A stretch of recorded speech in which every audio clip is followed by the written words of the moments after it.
तो कहानी की शुरू में हम मिस्टर वेनवर्थ से मिलते हैं, जिनकी डॉल्स बनाने की फैक्ट्री है। वेनवर्थ को अपने लिए एक असिस्टेंट की जरूरत थी, जिसका उसने न्यूज़पेपर में ऐड दे रखा था, जिसके चलते कोबी डेलन नाम की लड़की उसकी कंपनी में इंटरव्यू देने के लिए आती है। अंदर दिखाया जाता है कि मिस्टर वेनवर्थ बड़ी बारीकी से डॉल के बनने के प्रोसीजर को देख रहे थे, कैसे प्लास्टिक मेल्ट करके डॉल के मोल्ड के ऊपर डालकर उन्हें एक डॉल की शक्ल दी जा रही थी। प्लास्टिक से डॉल बनने और उसके पैकेजिंग तक के प्रोसेस पर वेनवर्थ खुद नजर रखते थे और उनकी नजरों से लग रहा था जैसे उन्हें डॉल से कोई खास मोहब्बत है। अब उनके ऑफिस में कॉबी डेलन आती है, जिसका वो इंटरव्यू शुरू कर देते हैं और उसे पूछते हैं कि बताओ डॉल्स का इस दुनिया में क्या रोल है। कोबी ने जवाब दिया, डॉल्स बिल्कुल इंसानों की तरह हैं। गॉड ने भी इंसानों को डॉल्स की तरह ही इस दुनिया में भेजा। उसकी बात सुनते ही वेनवर्थ ने फौरन उसकी बात काट दी और बोला, नहीं, डॉल्स मासूम होती हैं, इंसान गुनाह करते हैं और डॉल्स कुछ नहीं करती। खैर, ये कहने के बाद वो कॉबी डेलन को घर जाने के लिए कह देता है। क्वालिफिकेशन रिक्वायरमेंट से ज्यादा होने के बावजूद भी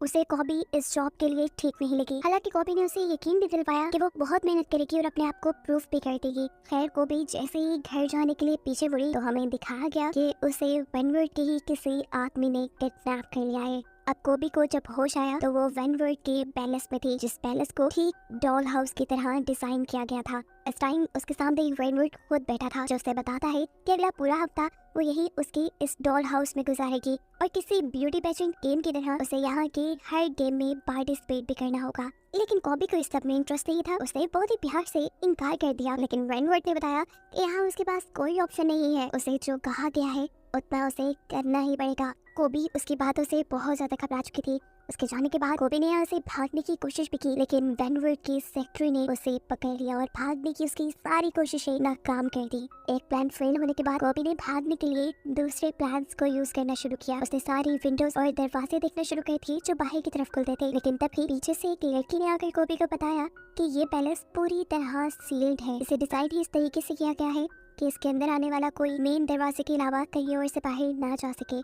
और वो लड़की सब इसलिए जानती थी क्योंकि उसने भी भागने की कोशिश की थी। अभी तक कोबी को ये बात नहीं मालूम थी कि इस महल में और कोई भी कैद है, क्योंकि उसने अभी तक महल में सिर्फ बड़ी बड़ी डॉल्स के अलावा कुछ नहीं देखा था। पीछे मुड़ने पर पता चला कि ये बड़ी बड़ी डॉल्स असल में इंसान थी, जिन्होंने मुंह पे मास्क लगाया हुआ था और इन सब को भी वेनवर्थ कोबी की तरह ही किडनैप करके यहाँ लाया था इस अजीब से कंपटीशन के लिए। यहाँ पर मौजूद एक डॉल कोबी को बताती है कि यहाँ पे होने वाला कंपटीशन असल में एक लड़की सिलेक्ट करेगा जो आइडियल होगी वेनवर्थ के बेटे की माँ बनने के लिए, और बाकी जितनी लड़कियाँ भी उस कंपटीशन को हारेंगी या उसकी किसी भी गेम में अच्छा परफॉर्म नहीं करेंगी तो उसे वेनवर्थ बहुत ही ब्रूटल यानी बुरे तरीके से मार डालेगा। इन सभी लड़कियों को किडनैप करने के बाद जब यहाँ लाया गया था तो सभी ने यहाँ से भागने की कोशिश की थी, लेकिन कोई भी यहाँ से कामयाब नहीं हो पाया। अब जिस लड़की ने कॉबी को ये बताया था कि वो यहाँ से भाग नहीं सकती, वही लड़की कॉबी को बताती है कि वेनवर्थ एक बहुत ही परफेक्ट इंसान है। उसे अपनी जिंदगी में हर चीज परफेक्ट चाहिए, जैसे डॉल हाउस में परफेक्ट होती है।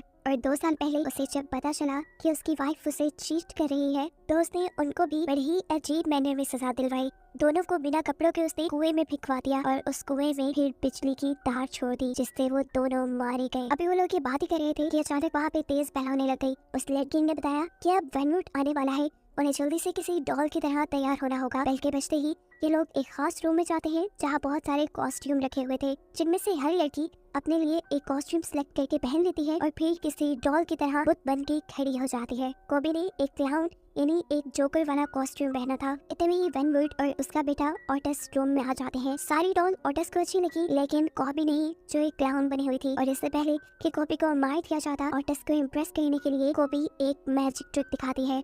अपने पास पड़ी हुई एक कार को अपने अंदर की टेलीकाइनेसिस पावर से चला कर दिखाते हैं, यानी उसने अपने ब्रेन के जरिए कार को कंट्रोल करते हुए चला दिया, जो देखकर ऑटस इम्प्रेस हो गया और कॉबी की जान बच गई। ऑटस को ये जादू देखकर यकीन नहीं आया। उसने कॉबी से ये जादू दोबारा करने को कहा, लेकिन कॉबी ने इनकार कर दिया और जवाब में उसे ऑटस का वैसा ही बिगड़ा हुआ रूप देखना पड़ा जैसा वेनवर्थ का यानी उसके डैड का है। ऑटस उसे मारने का हुक्म देने ही वाला था, लेकिन तभी कॉबी ने उसे दोबारा इस कार को चला के दिखा दिया और ऐसे उसने ऑटस की अट्रैक्शन पाली। ऑटस और वेनवर्थ के यहाँ से जाने के बाद सभी लड़कियाँ अपने रूम में थी और सभी अब कोबी के बारे में ही बात कर रही थी। और ओलिविया को तो टेंशन होने लगी थी कि ऐसे तो जादू से कोबी ऑटस को अपनी तरफ कर लेगी और हम सब मर जाएंगे। ऑरेलिया काफी सेल्फिश थी। वो हर हाल में ये पेजेंट जीतना चाहती थी ताकि सिर्फ उसकी जान बच जाए और वो ओटिस की माँ बन के यहाँ रहने लगे। कोबी ने उसकी सारी सोच को समझते हुए उसे समझाया, देखो ऑरेलिया, ये पेजेंट जीत कर ओटिस की माँ बन के यहाँ रहना कोई बड़ी बात नहीं है। बड़ी बात ये है कि हम किसी तरह सबको यहाँ से बाहर निकालने। अभी वो लोग ये बात ही कर रहे थे कि एक और मरतबा अलार्म बजने लगे।